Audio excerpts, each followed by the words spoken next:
All right, all right. All right. We're all here. You know what I mean? Usually we would say, welcome to Views from the Stands, but this is now the Athletes Hub. You know what I mean? So we want to give a very warm welcome to our first interviewee of the Athletes Hub, Charles. I won't even give your last name, don't expose you like that. Thank you very much, Francis. Thank you very much. And Yeah, glad thanks to for be coming on here. today, Charles. Thanks for Thank coming you on very today. much, Richard, as well. Glad to be here and look forward to good conversations and hopefully not too controversial. Yeah. No, not at all. I think a key point you mentioned for us is about interviewee. I mean, we're having a conversation, so it's a back and forth type of discussion. So don't worry, it's not an interview. There's not 10 questions lined up. It's just want to discuss, football, the current state of football at the moment. Obviously, Yeah. going through a pandemic, and there's been a lot of talk about the return of football, not just in the UK but around the world as well. Yeah. We've obviously seen it return in Germany, the Bundesliga, which Yep. is obviously a massive league over there. I think it's been 2 weeks now since it happened, hasn't it? Yeah. They've been 2 weeks, yeah. Yeah. And there's been ongoing talks in the UK about returning the Premier League and also the Championship. I think League One and League Two, they've been sort of put on hold now. They finished completely. So yeah, I don't know really. I mean, what have you guys thought about sort of the return of the Bundesliga? Did you guys watch the matches in the past 2 weeks? For me personally, I was happy there was football on anyway, to be honest. I know there's no fans, there's no atmosphere, but I think having football on TV anyway, that's a massive boost for everybody who's a fan, really, because having to go all those weeks and months without any competitive sport at all, that's not easy for a lot of people. Yeah. So to see the sport return in any capacity, I thought that's a massive boost, to be honest. And what It's do a you guys crap think? league, though, anyway, to be honest. Is how I feel about the Bundesliga. Yeah, I mean, same team. As in quality, or just It's just crap a as rubbish in? league, man. Like, there's only two teams in the league, so I Yeah. don't feel any way about it returning. I never watched it when it came back. It's like I got zero interest in the Bundesliga. Like, they're only relevant when it comes to the Champions League. That's it. I mean, I kind of agree with Francis. I mean, I've never sat down and watched a Bundesliga match ever. I only follow Bayern Munich. Who else is there really apart from Bayern Munich? Really? That's his all, isn't it, really? Yeah, when Bayern Munich play Champions League, you're gonna watch it. I actually caught a few of the games, the Dortmund game and the Bayern Munich game actually yesterday. The Bayern Munich game was on yesterday, but it was boring. If I'm honest, it was boring. It was boring not because the game itself was boring. I mean, I think they won like 3 or 4-2, something like that. But it was 5-2, I think. yeah. But the nobody in the stadiums didn't help. And then on top, you've got really, honestly, just one team who's really good, and the rest are just average. So it's not the most entertaining. I think hopefully the Premiership comes back on. That'll be a little bit more entertaining. I still feel atmosphere is important in football, and when whether you're going to the stands or you're watching it from home, that whole crowd noise helps. And watching Bundesliga, it was just so boring. All you can hear is people shouting in the background in German. You don't know what they're saying. Yeah. It's true. You know what I mean? So bringing it down to the Premier League, and of course today you're sitting in the press office of the Arsenal Football Club. The greatest club. We're very that's very debatable. You know what I mean? We're very close to the summer transfer window. You know what I mean? And it's speculative what type of budget Stan Kroenke is going to give the Arsenal manager Mikel Arteta to spend on improving the squad. But let's say right now you are the Arsenal manager. What would your top 3 or maybe 4 players be to sign to improve the squad you've got? That's the first question. And the second question I want to ask is, will you extend or try to extend the contract of Aubameyang, Lacazette, and any other key players you do have at the Emirates? Okay. In terms of players, would I obviously have a open checkbook from Stan then? Well, because we know Stan is a bit tight. Let's say he gives you, let's say he's feeling generous and he gives you 150 million. Okay. You've got 150 million to spend. 150 million is good money, and definitely, I mean, Arsenal, we need a good centre back. So out there right now, any young, I mean, these we're talking about. I mean, I'll go buy Koulibaly. I'll go buy somebody big with that money. I mean, I'll spend half the money at least on the central defender. than a midfielder. I think the two positions really that are key to Arsenal right now: central midfield and central defence. We can get two strong players in that position at 75 million each. I don't know who that would be, but I would spend it's still 2 million. 5 million. 150 million. I was flashing both on just do two positions. I think that's where Arsenal are lacking. You know, we need a better ball playing, strong central defender, and they need a DM, a good DM. And so, what would you do with the Aubameyang situation? I mean, contract. I'd give him all the money he wants. I'd give Aubameyang all the money he wants. If I had to, I'd even reduce that transfer budget and give him half of it and keep him at the club, because losing Aubameyang for me right now would be the wrong direction for Arsenal to go. It would be calamitous, and it would be the same effect it had when we lost Henry.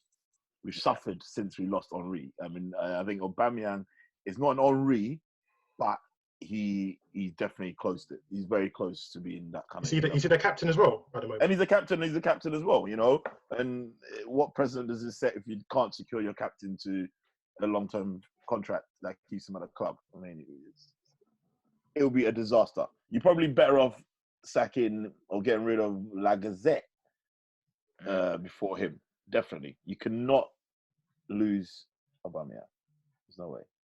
No way. Arsenal lose Aubameyang, then really we got problems. Got big problems, huh? So, I mean, with that being said, Richard, same thing I want to ask you. You know what I mean? Like United, obviously United usually come with more than 150 million to spend in the transfer window, but let's just making it all equal. You got 150 million to spend.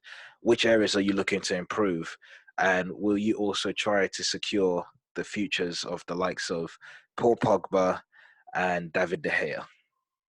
Yeah, I think it comes down to, I think with United, it comes down to simply who can keep Rooney at the moment. Because I think there's been a lot of speculation about Pogba in particular. I do feel as if since January, I feel as if there's been a bit of a steady progression. Anyone who follows me knows I've written articles about on his progression so far at the club. I think bringing in Bruno and bringing in Igalo on a short-term deal, I thought that was massive in January, especially because chances weren't created. Scoring goals was a bit of a problem. Rashford got injured as well for the rest of the season. So that was a massive blow to the club. I think bringing in Bruno, that kind of improved everyone's game in a sense, because Luke Shaw was playing better. Matic came in, played much better than he's done before. Fred improved tremendously as well. If you're talking to me about the areas I think we can improve going forward, I do feel as if a proper number 9. I know Mason Green was at the club. I know Martial's sort of in and out in terms of his form and stuff. Rashford's injured, but I feel as if we need somebody who can guarantee that 25 goal season, like Van Nistelrooy in the past. When Van Persie came to United, he guaranteed that as well. Rooney for so many years. We've got a lot of strikers at the moment who are very inconsistent and don't always turn up season in, season out. So I think getting a proper striker in would help. That might mean Martial and Rashford going to the left permanently. If Pogba stays, that's great. I don't think that central midfield area needs to improve too much, because I like McTominay, I like Fred as well. Bruno's great. He runs everywhere. The guy's attacking midfield player, but he does every single job in that midfield. He links up play really well. If we can get a striker again. I think left back is good. I like Luke Shaw. I like Brandon Williams has come through as well. With De Gea, he's been a bit sort of up and down with form recently, but I still feel as if he's the best sort of choice for us at the moment. The pandemic is going to cause a lot of issue in the market because we can't go out and spend so much money. I think there's been a report come out about the club's financial losses recently, so that might play a massive part going forward. But in terms of strength, I think a striker. I think maybe a right winger as well. I like Dan James, but I think he's very one-dimensional. So someone can come in and sort of, someone like, I don't know, not someone like Ronaldo, but someone like Nani, someone who can beat their man, who's a trickster, who can make things happen. I think James is very good on the counter-attack, but I think when teams are sort of set back and defending the goal, I don't think he's a type of winger to sort of create chances and getting crosses and stuff. So give us some names, because you just keep saying, we'll find a number 9 or a right winger. Like I think someone like Timo Werner at Leipzig in German League, I think he's a great example. I think he's a great number 9. He could run in behind the defence. He can score goals. His record's great. I was gutted that Haller didn't come to United, but I think with his agent and all the issues with Pogba, that wasn't going to happen. In regards to names, I can't really throw out too many names out there. I've heard there's been a link with Sancho at Dortmund. He's an exciting young player. He's linked with everybody. You know what I mean? He is, yeah. But I mean, in terms of names, I don't know who they'd go. It depends what they're looking for. I mean, if you gave someone an open checkbook, they'll go and sign anyone. But it depends what they're looking for, really. I've heard Partey might be available, Atletico Madrid.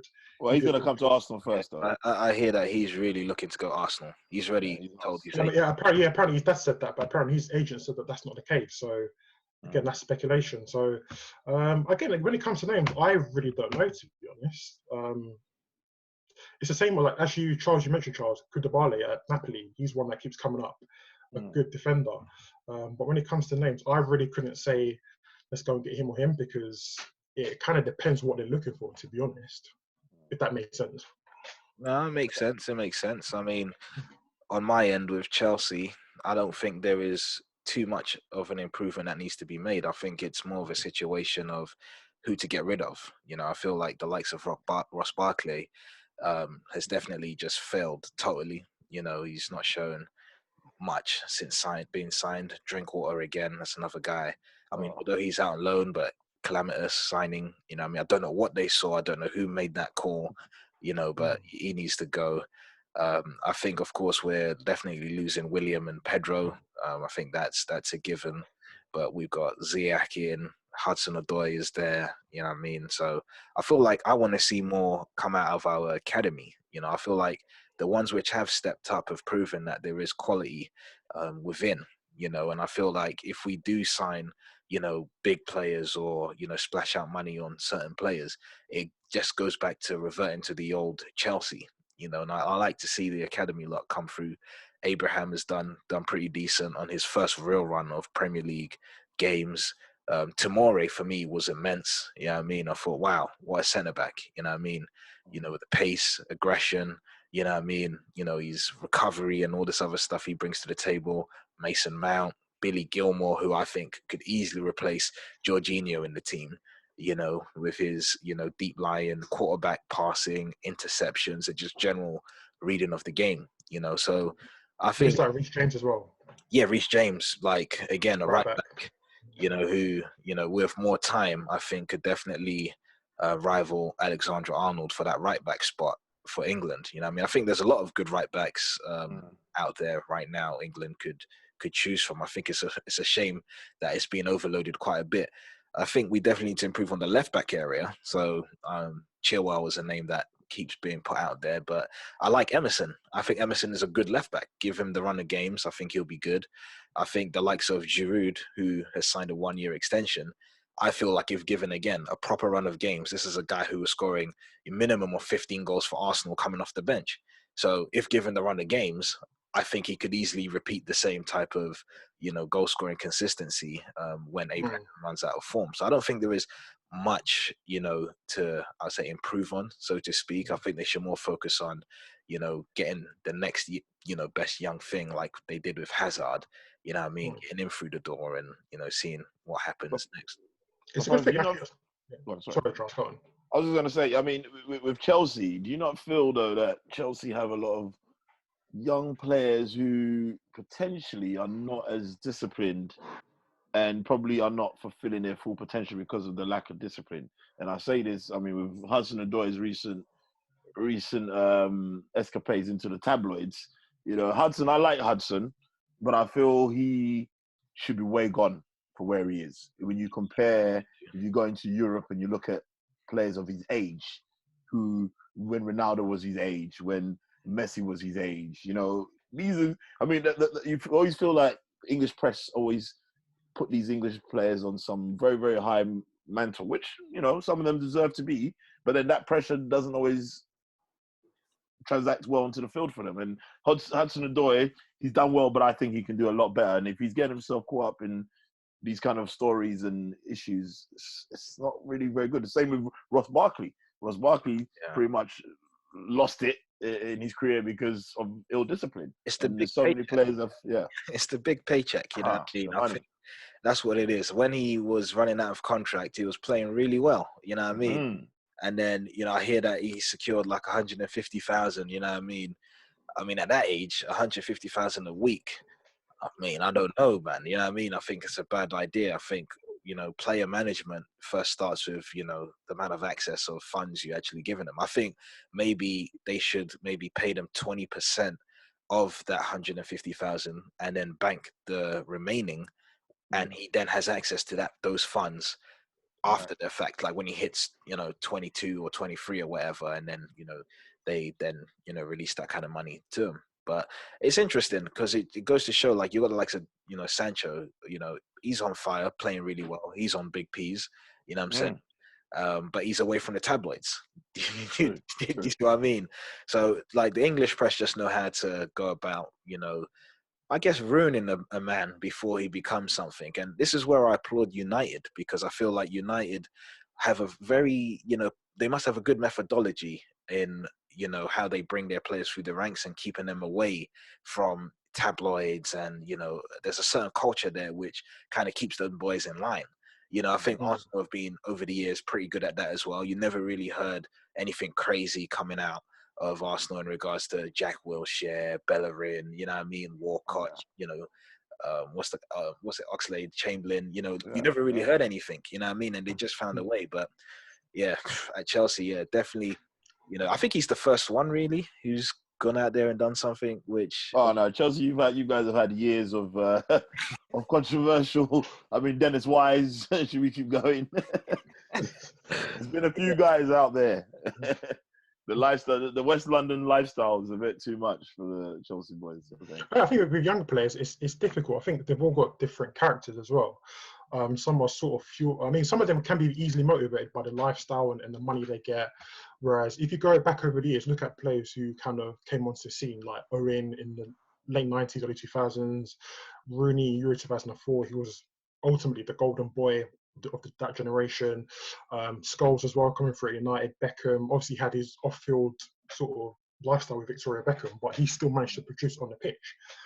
I think when it comes to your point, Charles, about Hudson-Odoi, I think breaking him at Chelsea, I think with young development, it kind of depends on pressure from managers, because look at someone like Conte, for example, Sarri at Chelsea. I mean, Sarri didn't get much time. He got one season at Chelsea, and he was under pressure to win constantly at Chelsea, and ultimately he left the club. I think managers now are not given enough time to experiment with young players. I feel as if there's too much pressure to win things now. Whereas if you look through the years, for example, at Chelsea, when you had Claudio Ranieri, brought through Joel Cole, brought through Frank Lampard, Wayne Bridge, there was a bit of time to sort of break young players and to get them to a certain level. Whereas now, if you're bringing through a young player, it's very easy for fans to say, listen, let's bring in more young players, let's see them sort of come through the academy. But that young player who's going to come through from the academy, they're going to replace somebody in that first team, a key player in that first team. So whether it's Kante, whether it's Jorginho, whether it's Willian, whether it's Giroud, for example, as a fan, it's all right to say, well, let's bring them through. But at the same time, are you going to be patient with that young player? Young players are very inconsistent. They won't always grasp the mentality to be consistent every single week. With that comes mistakes. And as a fan sitting in the stands or at home or on social media, will you be patient with that young player? They're going to make mistakes. They're going to, because I was talking to Francis the other day, was saying about how Germany and Spain have had like a golden era when it comes to bringing through young players. And if you look at their plays in the Spain 2008 to 2010 squad, who all played for either Barcelona, Madrid or Valencia, or look at the Germany squad, who I think apart from Michael Ballack, they all played in Germany at that point. And these players have been groomed to play at a high level. They've been brought through early. Xavi was brought through early. Iniesta was brought through early. Busquets was brought through early at Barcelona. Puyol's been there his whole life. Gerard Piqué's been there his whole life. They were groomed. They still play first team football, but they were groomed to play in the big stages, the World Cups, the European Championships. In England, are we patient enough with young players to make them make mistakes and get them ready to play at the big level, the top level, which is the Champions League or the World Cup? I feel as if the reason why a lot of them sort of, maybe as you said, fall off or they don't make progressions, because sometimes the pressure is just too much. Some of them can take it. Really took it. You made a lot of good points then. I want to touch on something, right? Like, if you look at all of them guys, you'll notice that all of them lot came together through the academy. Yeah. Whether it's the Madrid Academy or Barca Academy or Valencia even. But there was a group of 3 or 4 of them there together. So they've built a way of playing with each other from when they were kids. And all of that translates onto the field when they become adults. You know what I mean? So the runs, the timing, the know-how, like just everything. You know everything about your teammate because you've been with them that long. You know, as opposed to here in the UK, minus United's, is it class of '92, right? 92, yeah. Yeah, minus them guys. Have you ever seen something like that take place again? It's never happened again. No. And I feel like that's been the downfall of English football. It's so fragmented, and the young ones, which are really good, just never get the chance to come through together as a unit like the class of '92 did. You know what I mean? So when we do go to European Championships, you're talking about guys which have been playing together for what? Since the ages of 7. Yeah. You man have just gelled together the last 2 years. How are you going to beat them? Like, it's, you know. It's true. It's true. It goes back to what Charles. Charles. You mentioned some good points about sort of Hudson-Odoi sort of making off-field issues sort of become the problem in his game. But I think when it comes to, these players that we've just mentioned in Barcelona, Madrid, and Valencia, they've all been integrated into a team that have had big characters like Ronaldinho's, Deco's, Valdes was there at one point as well. Eto'o was there at one point as well. They've all still been integrated and still winning Champions Leagues, by the way, at 21, 22 years of age. I think Bojan was part of that squad at one point as well. Yeah. Charles, what do you think the main reason is why young players, apart from off-field issues, let's say it's on the pitch, it's the way of playing, it's their mentality. What do you feel is the main reasons why English players can't always reach their potential? Level. Yeah, because it's always been the case of almost. Theo Walcott almost, Yeah. You know what I And mean? maybe I might take this conversation to a very deep place, but I'm going to mention 2 words: media and racism. And I say these because the media, I've seen it happen with so many players. Who should we start with? You talk about your Wilcott. You talk about even back in the day, Ian Wright, for example. Yeah. Now, back in my days, Ian Wright was a legend, scoring 30 goals a season. Was he given a chance? Not really. Andy Cole, Man United legend, but was he given a chance at England? That's true, actually. You know, we can name so many of them. Sol Campbell, even who was given, even the ones that they do give a chance to, who are the end product, there's always a way they find to bring them down. And what about Ashley Cole? Ashley Cole. Ashley is highly regarded in the English media, even though they brought him down with his. They still, because he's what's the word? He's got a bit more mix in him, innit? When we talk about the real brothers that look like me and you, that get to the top, it becomes a problem. Raheem Sterling, prime example. As Raheem Sterling is probably the best English forward that they have, but he's a fully fledged black man who has Caribbean heritage they know about, and he's gonna put a gun tattoo on his leg, and now that's a whole bamboozle. You know, let them go and buy a house tomorrow. Oh no, he's one of these players. It was Man City, even it came up. It was Foden. It was Foden who bought. Foden went to boy's house. Nobody said anything because it's Phil Foden. He earns 120 grand a week. It's fine. He can go buy a house for his mum. The other black boy that went and bought a house for his mum came in the press. 19-year-old buying a 1.1 million pound house for their mother. You know, all these things will affect you as a young person. It's hard enough for them as it is to earn all this money and be sane. Now you give me all this money, you want me to be sane, but yet when I go and spend the money on the right things, or I go and do something that I want to do because I'm a free man in the free world, it's blasted on the newspaper. Kyle Walker went and got himself out of lockdown. Look at the big hoo-ha they made about that.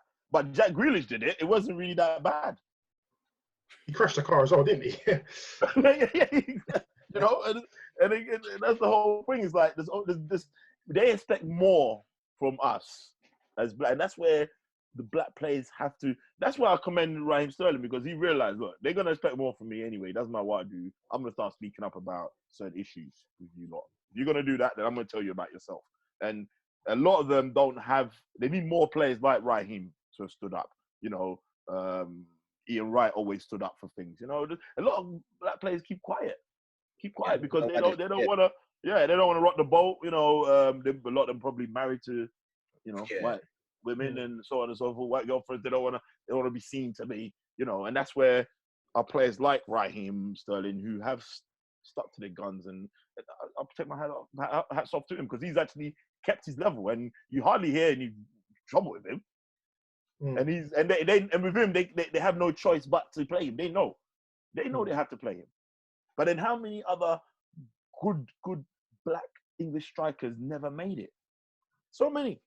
It's funny you said that because all of them made it for their clubs though. You look at, for example, Ledley King at Tottenham. He was there for a long time. He made it. Sol Campbell, as you mentioned before, went to Tottenham and Arsenal. Did all right. Andy Carter, Man United, and he left. He went to other things. But how comes they do it for? How comes they can produce these performances consistently, win trophies with their club? But why aren't the national managers seeing that? I mean, we've had we look at competition. You look at maybe, for example, Alan Shearer, Michael Owen, Teddy Sheringham, Les Ferdinand at one point as well. Obviously, Rooney came onto the scene as well. Peter Crouch. I think even Heskey played for a bit as well, didn't he? Towards the later years. But even Heskey, prime example. Sorry to cut you off, Richard. That's right. But Heskey and Owen, Owen would never have been the striker he was for England without Emile Heskey. That is true. 2001 especially. That's right. But yet they always found a way to find something wrong with Heskey's game. When he's the big giant taking the balls in, laying it off, he was the focal point. But the limelight wasn't on him. It was on old Michael Owen because Michael Owen's tapping him in and so on and so forth, you know? Francis, I don't know, do you think that when it comes to England, do you think that black players are appreciated enough? Yeah, they make appearances, but are they, as Charles said, Heskey complimented Owen so well, but people still found a way to criticise him to say he shouldn't be anywhere near the squad. Do you feel like black players are appreciated enough for England? I mean, there'll always be racial bias or bias in terms of favoritism. You know what I mean? Or if it's not racial, maybe it's clanism. You know what I mean? For example. So looking at it, I've seen Southgate pick certain players which are totally out of form, don't deserve to be in the squad, but he's picking them because that's my friend, basically, without saying it. You know what I mean? Whereas, hold on, you've left this guy out and that guy out. You know what I mean? With us as blacks, I think first off, I would say if I had the choice to play for Ghana or England, I would just prefer to play for Ghana because at least I'm representing my heritage, I'm representing my people which are not going to dig up dirt on me just because I'm playing too good, so we need to bring him back down to his level. They're more just gonna fan you, you know what I mean, and say, yo, go on and do your thing. So I feel like the likes of, I mean, when you look at it, if you take all those black guys out of the England setup and place them in their national team, you know what I'm saying? Their national teams, especially Jamaica, would have qualified for many World Cups, you know what I'm saying, and gone to quarters and maybe even semi-finals. And where would England be? Because just based off English talent on its own, there isn't really much to choose from. You know what I mean? The pool is dramatically, reduced. So I definitely feel like, we should be more considerate with what national team option we choose. That's why I respect guys like Iwobi, who say, I'm going to go and play for Nigeria, you know what I'm saying? And others which followed suit in that particular way. I think Victor Moses did the same thing, you know what I mean? And I'm hoping the likes of Eddie Nketiah and others, which...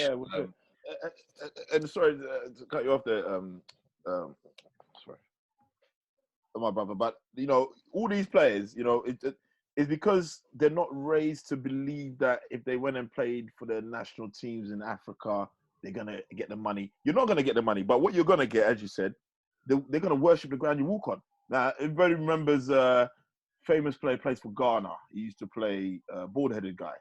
Did very well in the world. Is it Appiah? No, it's got Stephen Appiah and then... not Appiah. He was a mixed race guy, English. Agogo. Agogo. Oh, he passed over as well, yeah. Oh, yeah. God rest his soul. Now, when Agogo, when he was doing well, he could have played for England. He came and played for Ghana. Now, Agogo was worshipped.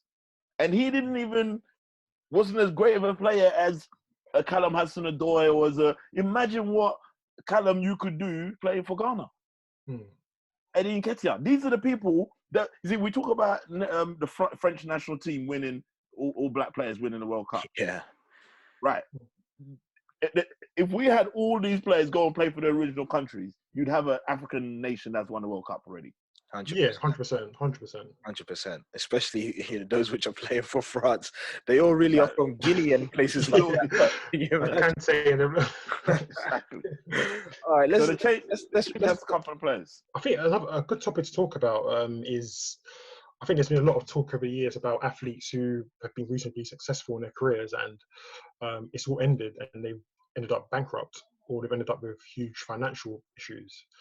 How, I don't know, how do you get from a point to where you're earning millions on a consistent basis, all the fame, all the bright lights, and then one day you've got nothing? You know, I mean, you're should I really share my struggling. screen just to give like a indication to how much money some people have earned in their careers, and then all of a sudden, after the Yeah, career's I over, think that'd be good to show so we the can give viewers. an idea of what's been going on. Let me. There's this one website. It's got too many different. All right, let me share the screen. That's not a good sign then if it's got too many people on there. Oh no, there's one that had like a crazy list of 20 people, and you're just thinking, yo, that's Wow. a serious amount. You know what I mean? But yeah, Charles, I mean, why do you think that is? Why do you think that people kind of have all the fame and then, you know, just kind of goes out the window last minute?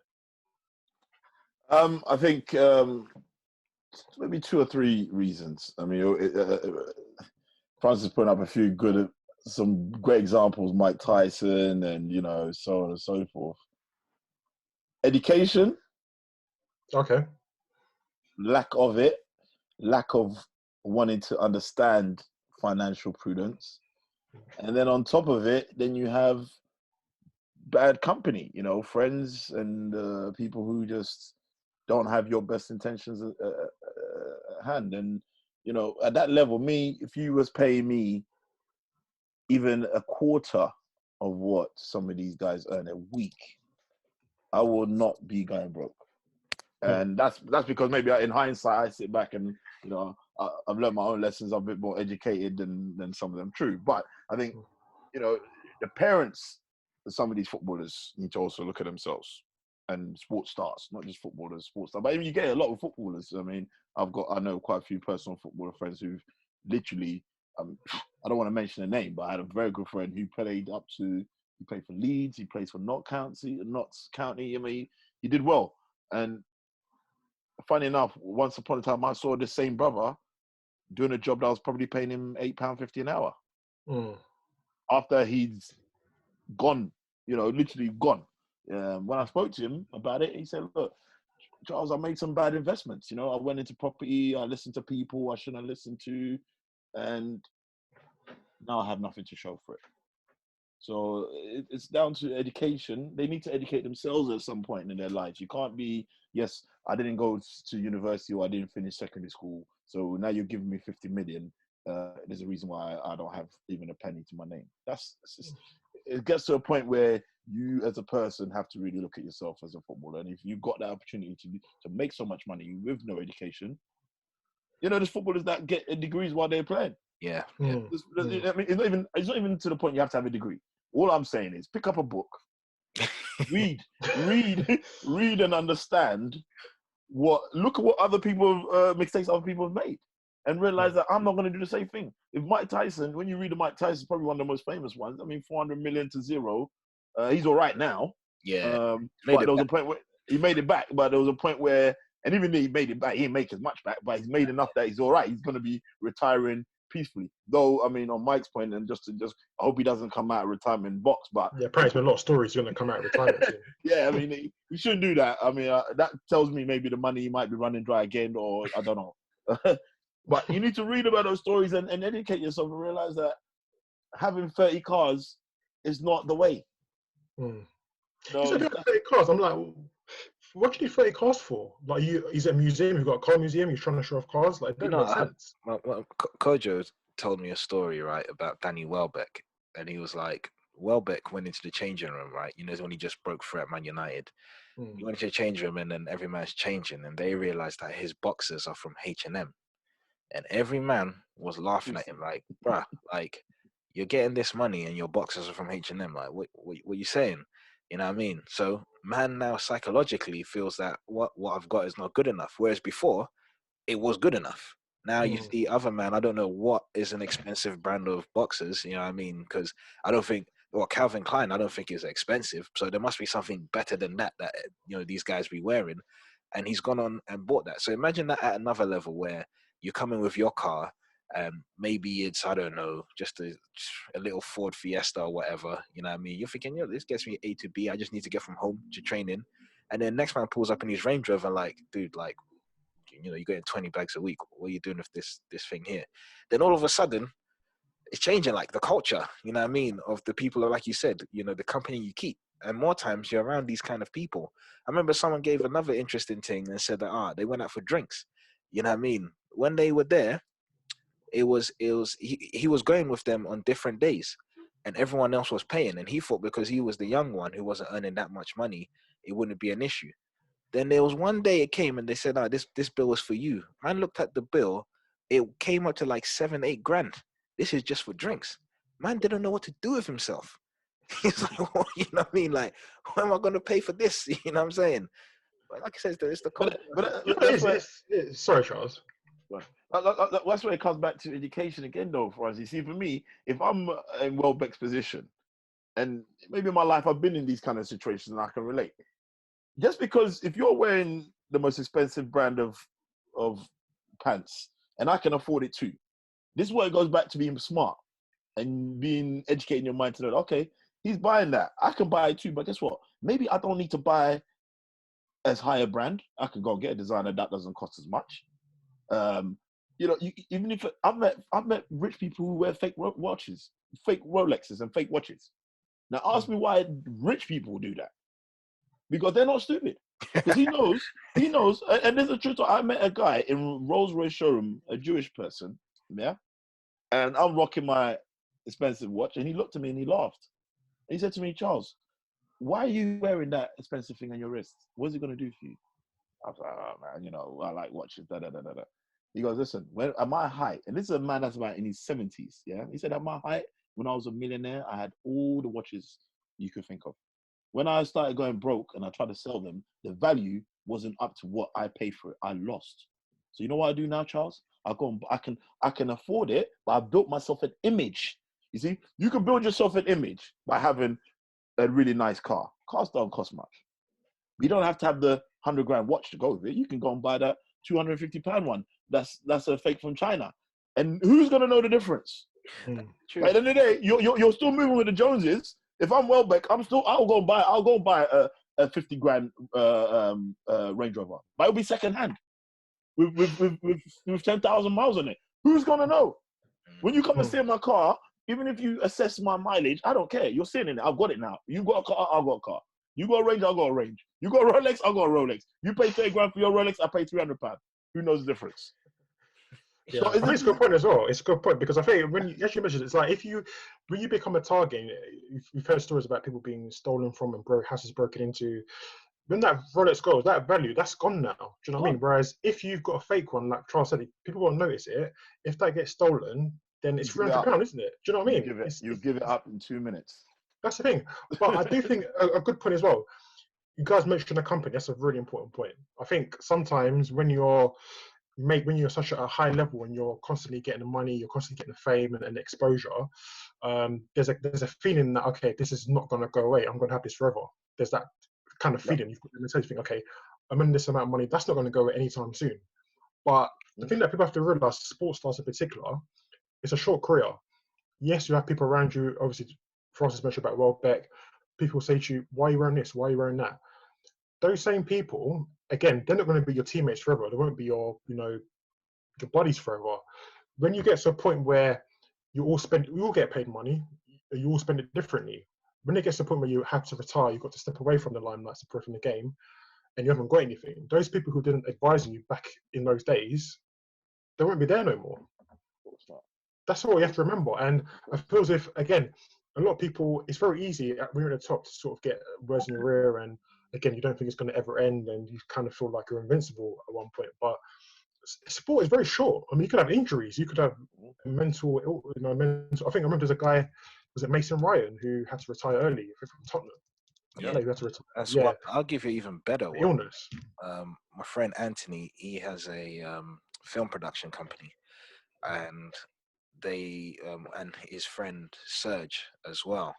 And it's actually on Amazon Prime. So if you got Amazon, go and give it a good watch. Really, really, really good watch. There was a fellow called Steve Zakuani, and he was a baller. Like, he's from Ends. He was from Bounds Green, you know what I mean, or Wood Green, one of the two. And he was from Ends. He got into Arsenal.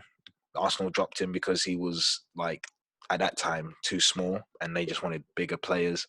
And then he went on trial somewhere else, and eventually made it all the way into America, right, into the MLS. And they said that he's easily one of the best players that have ever played in the MLS. You know what I mean? But then he ended up with an injury. His leg snapped into two. And I tell you, when you watch the documentary and you hear his leg snap, bro, it was like popping, like bubble wrap. It was like just hearing it go pow, and you're just like, hey. And then man tried to come back, but he could never come back the same. So I look at that and I just think, imagine, in his mind, he probably thought he had a long career. He's going to maximize that by, endorsements, obviously big contracts, whatever, because he was a baller. He was that guy off the left wing. And then his leg broke. And then, man, obviously you're now limited by how much you can make and everything, because you never fulfilled that potential, like you're saying, because injuries do happen. You know what I mean? You could drastically fall out of form because of outside circumstances. Like, look at Danny Rose.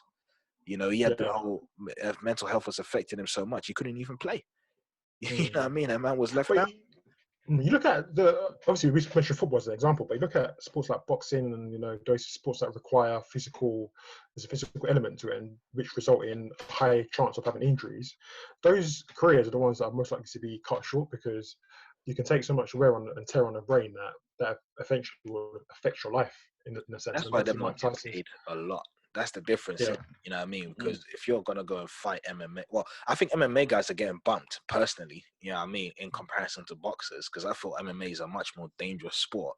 From when I've seen guys get knocked out from a knee or from a head kick or something, and it's quite savage how it all kind of takes place. I think boxers are protected to an extent. It's dangerous. They're still protected to an extent. Wearing gloves anyway. Yeah, but you've got a referee there who's gonna make sure if that fighter's in danger, they're gonna stop the fight. I mean, UFC have that as well. But I feel as if it's more of a combat. It's more of it's not a street fight, but it's more brutal. I guess there's more there's more in regards to the rules. I guess. I'd be like, I don't know why athletes, like, I think personally, if you're fortunate enough to have got into any sport from a young age, I think you should just look at it and say, 10 years of this and I'm out. Like, I don't have to stay in this longer than I have to. You know what I mean? Like, there's a lot you could do with the money you can make in that period of time. But that's why, Francis, there's not people, like, if my friend was to make the football right now, and I'm a good friend, I'm telling them, listen, bro, you're getting 50 grand a week, save 30 a week, and spend 20 a week. Because if I'm a footballer and you give me a contract 50 grand a week, and I know I've only got 10, 15 years maximum to play, that's the sort of savings I'm doing. Because if I'm saving 30 grand a week and I'm still spending 20 grand a week, as I go back to my point, who's gonna know the difference between my boxer shorts and your boxer shorts, or my watch and your watch and your thing? End of the day, I don't have to spend the 20 grand, all of it, on. So as long as I'm living the life, keeping up with the Joneses, but yet not being a Jones. It depends. Yeah, it depends on who you are as a lifestyle. Like, everyone's different, and for me personally, like, anyone who knows me knows I'm not someone who kind of goes out, and I'm not too lavish, to be honest. So as you mentioned, Charles, a good point. If you make 50, save 20 grand, save it, or save 30 grand and spend 20. Because what do you really need? Like, I get, okay, you've got a nice house, you've got a car, you might go on nice holidays during the summer, you might treat your kids to nice presents or whatever. But how much is all that going to cost anyway? Do you know what I mean? So how can you? So when people have millions and millions of pounds, it goes back to the case of, okay, what's going through your mind to make? How do you find funny? You know what I find funny is this: if you don't know what to do with the money, just don't do nothing at all. Don't do nothing. Just keep the money. Yeah. You know what I'm saying? Until you can figure out what to do with it. You know what I mean? And I say what you can do with it. And when I say you, I mean your very close inner circle people, which is usually your immediate family and friends, which are basically your immediate family. until you guys can figure out what to do with that money. You know what I'm saying? Don't go and believe in some agent. Don't go and watch what next man's doing it, because you don't know how he's doing it. You know what I'm saying? And he could mislead you. You know what I'm saying? With the information you're getting. I read a good article on Ryan Babel, and he was earning at the time, well, 300,000 a month. You know what I mean? Like combined with everything he was getting at Liverpool and all that. And he wait, Ryan Babel made 300 grand a month. Yeah. No, Liverpool. That Liverpool's Bible. Yeah, they're saying that at the time he was in the Premier League, he was one of the highest earning footballers in the country. And you wouldn't think that, you know what I mean? Was he any good though? Was he any good as a footballer? Yeah, Ryan Babel was good, bro. Like, what are you trying to say? Oh, sorry, because based on remember of the guy, I didn't really wasn't too impressed with Liverpool. He was probably better before he got to Liverpool. He was a lot better. Honestly, between 2007 to 2010 or whatever, I didn't really see. I mean, Torres was in the team, Gerrard, Alonso, Mascherano. I don't really see much of that. That's just my opinion, really. He was a good player. He was earning P's. You know what I'm saying? Yeah. And then he realized that after football, he's not going to be earning the same amount of money as he was in football. And so that worried him. So he was looking into other avenues of how he could make that type of money. So he said, let me get into property development. He got into all of that stuff and realized, man, I'm not going to make the same amount of money if I'm just buying a few houses here and renting that. So then he spoke to his agent, and I think it was his agent from when he was a kid. You know what I mean? So someone I guess he could really, really trust. And so then they went on to do, like when you go and see like Bellway and, Go in the state. Yeah, so he's got one of those now, you know what I mean? And so he's just building out like in Holland, in America, Florida and all that stuff. And now he's at that point where he is making the same amount of money he would be making playing football, but he's making it in property and, all these other things. But he's fortunate to have an agent which kind of, knew and how to guide him and I guess loyal to him in a certain way because he's known him for such a long time. I've heard so many stories of agents which have just misled players and they've just ended up broke and the agent has, squandered the money. You know what I'm saying? Also there's a trend of nowadays, there's a lot of young players who now have sort of siblings or parents as agents now because I prefer that. They just can't trust an external source really because why not pay your parent? It keeps the money in the family. Yeah, exactly. Yeah, I think also people got to realize if you come from a certain background, you can always invest in that background. If you're African, for example, there's a lot of, especially Sadio Mane now, he's been helping back in Senegal. Yeah, but all they do is they do stuff which doesn't really make them back money.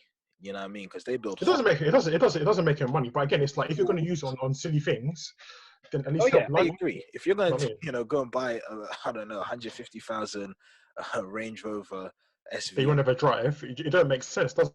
Makes no sense when easily 150,000 is a very, very good school. You know what I'm saying? Yeah. Just imagine getting that a week, 150 grand a week, and man, honestly. But that's why I go back to the education. And look, you got so many successful African footballers who do things in their countries, Drogba, so on and so forth. I mean, if you name a few, George Weah, they're all done, but they're still falling short because if you put together that famous Ivory Coast squad. Drogba, you had Torre. Sorry, Charles. Do you remember the story about Aboué? Obviously, he was Ivory Coast. Aboué is even a prime example and the biggest disappointment in life. I'm going to say something controversial here. I'm going to say something very controversial here. This is why I am not a fan of dating outside your race because I just feel like, a black woman wouldn't have done that to him. To that extent. Of course not.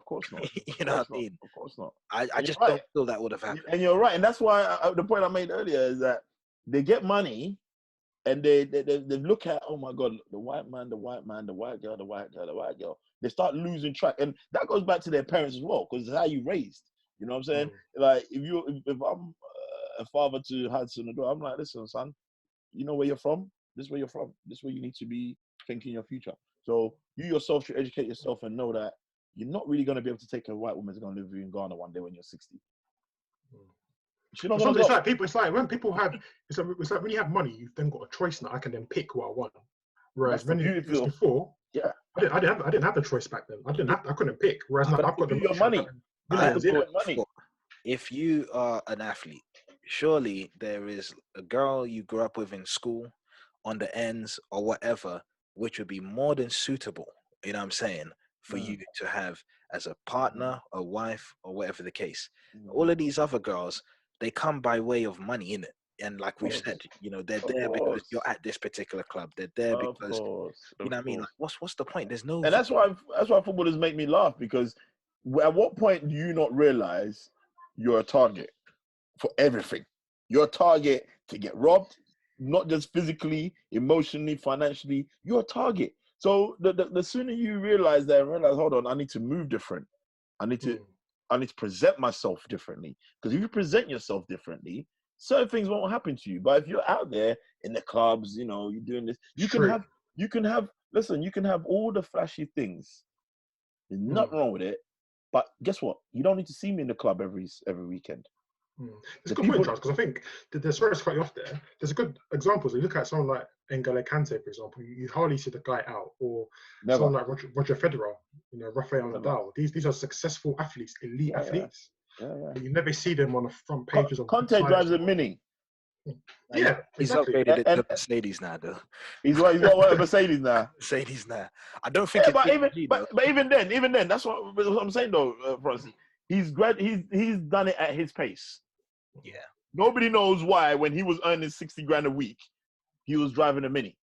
It's true. But only he knows. It's true. And now that, okay, I've sorted, maybe he had a plan. And okay, now that bit's sorted, I'm on the next page. Let me upgrade myself to a little Mercedes. And even a Mercedes, he's done nothing because there's other footballers driving Ferraris. So he's going to take his time. By the time you realize he's retired, that's probably when he can afford to buy the Ferrari. Whilst you, on the other hand, who bought the Ferrari at 21 or 22, you're having to sell it because you need money to pay your bills. Yeah, sure, same. I mean, Kante, I met him once. He's a nice guy, very nice guy. He's very shy as well, so that's a good trait of his as well. But yeah, I think it's just again, I think it's who you are as a person. A lot of us, when we have money, we like kissing sweet shops. We want to taste every single sweet. Like, it's not necessary, but because I've got the money, I can do it. You can do it, but you can be disciplined. It's about discipline. Money is about discipline. Those that are successful with money are the ones that are disciplined. Like, as I said, I'll give you £1 million tomorrow, and I expect you to look like £1 million, right? But I don't expect you to go and blow that million just on clothes or just on things that buy some clothes. It's not great. Everybody needs to have clothes. Everybody needs to have nice. Buy that one piece. But it's about investment. You see, investment is when I've taken my money and gone and bought myself an expensive watch. But that watch, guess what? It's going to go up in value because I'm not going to wear it because it's going to sit in my safe. So that day I've locked away £100,000, but I've locked it away that it's going to come back to me and give me 300. It's crazy. I want to see Jay-Z invested in paintings and stuff like that because, you know, those kind of things, you know, dramatically increase in value over 10, 20 years. It's investment. And things like that. Yeah. As I said, they don't have good friends around them. Like, you're my friend, I'm telling you what we should do. Like, Michael Owen, when Michael Owen made money, what did he do? He bought a whole street. Robbie Fowler owns the most houses in the whole of Liverpool. Yeah. Everybody lives in the Robbie Fowler house. Yeah. And these white guys. Why come the white guys are getting up and doing these things? Like, why didn't Andy Cole? Andy Cole's even meant to be bankrupt. Andy, how do you be Andy bankrupt? Andy, you played at the height of Man United. So the win bonus was mad.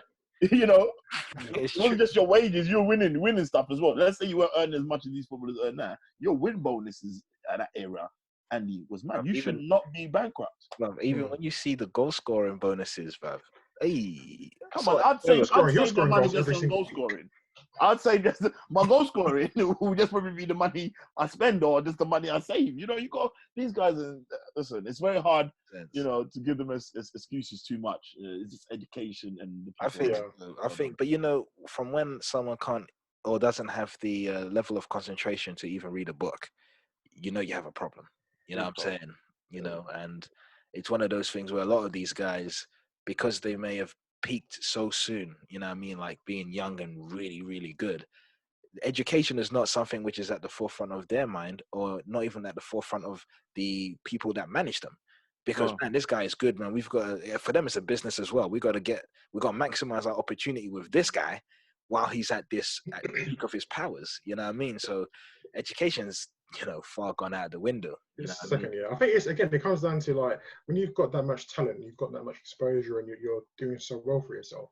You don't think you need anything else. You feel as if this is what's going to happen for a long, long time. So you don't feel as if I need a backup plan here, or I need to do something outside of this in order to sort of help my future become what it can be. You're kind of in that bubble where okay, I'm doing well. This is not going to change. I've got this money forever.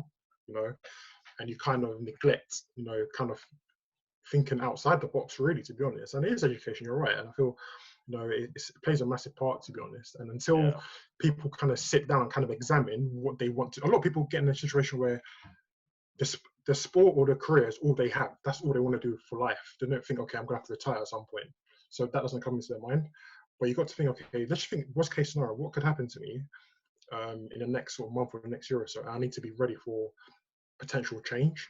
It's not going to be easy change. Like, I think that now, and I'm not even an athlete. That's the thing, though, because you understand that life can change any time, and nothing's guaranteed. Nothing's there forever. Do you know what I mean? You know, one thing I always do to try and keep me going, and I always think, 'cause you never know when you're going to make your wealth. Yeah, it can happen tomorrow.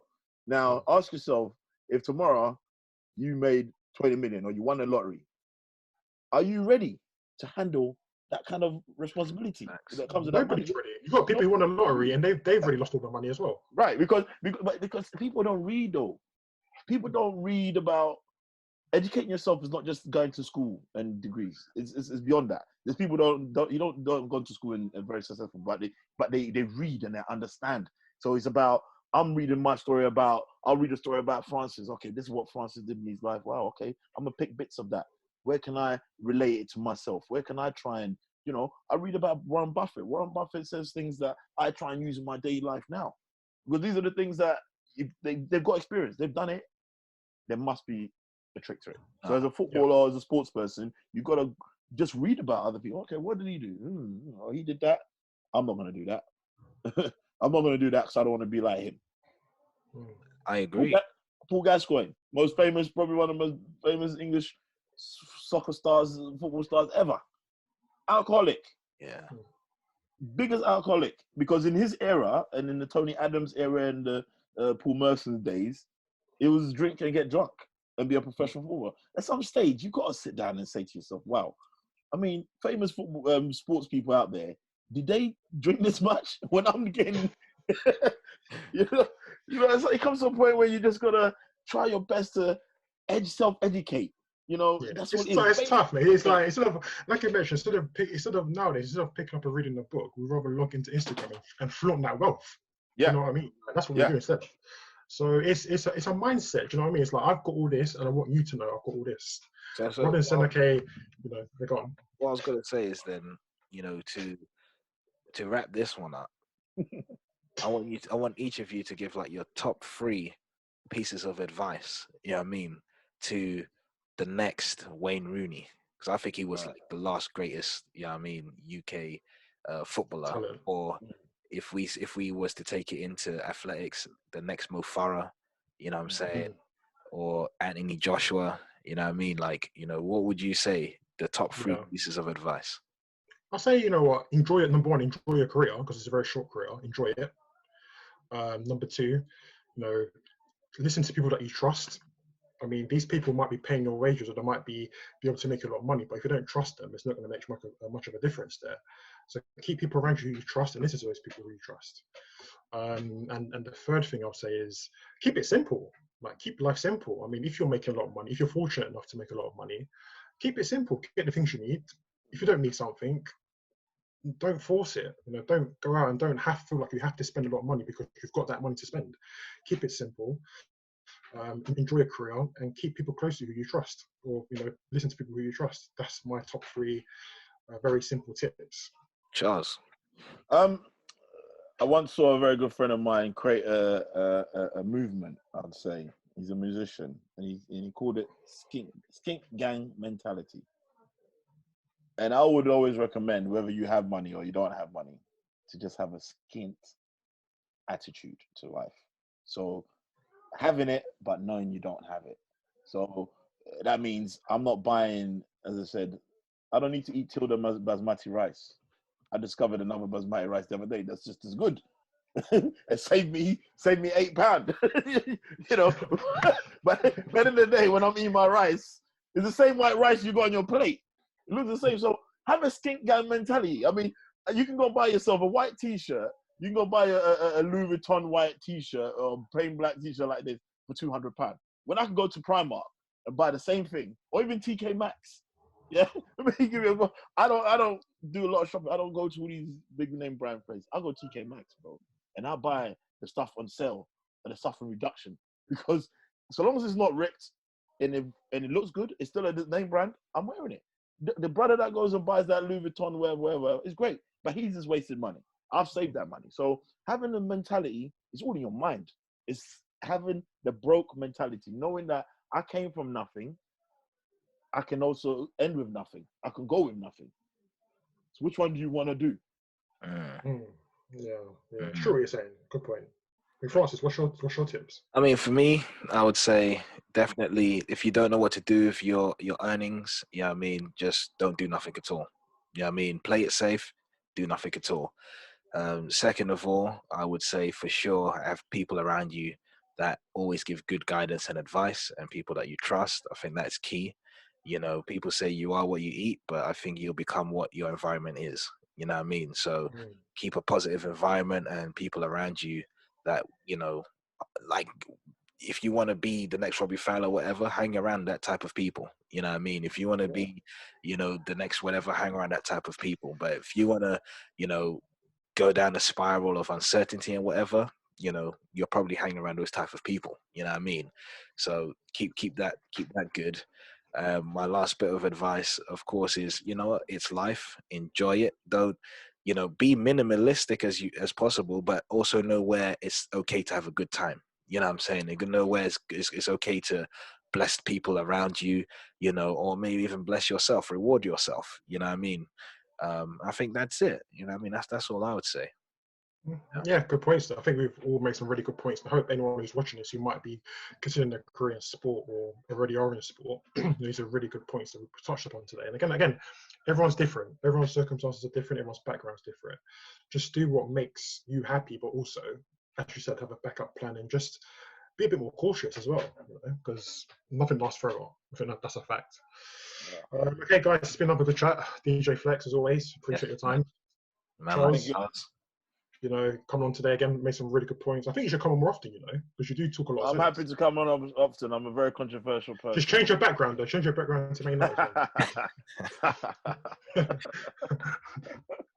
It's all about smart and prudent.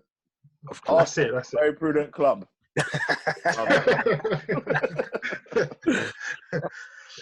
Man. But yes, guys, it's been a really good chat. Again, you can keep up to date with us, guys. We've now got a Twitter account. You know, it's at Hub Athletes. So if you're on Twitter, give us a follow. Keep up to date with our YouTube channel. More content coming your way very, very soon. Again, it's not just football, guys. We talk about boxing, MMA, basketball. If you've got any suggestions, let us know. Happy to touch upon those. But yeah, until then, guys, you know, we'll see you very soon. Take care.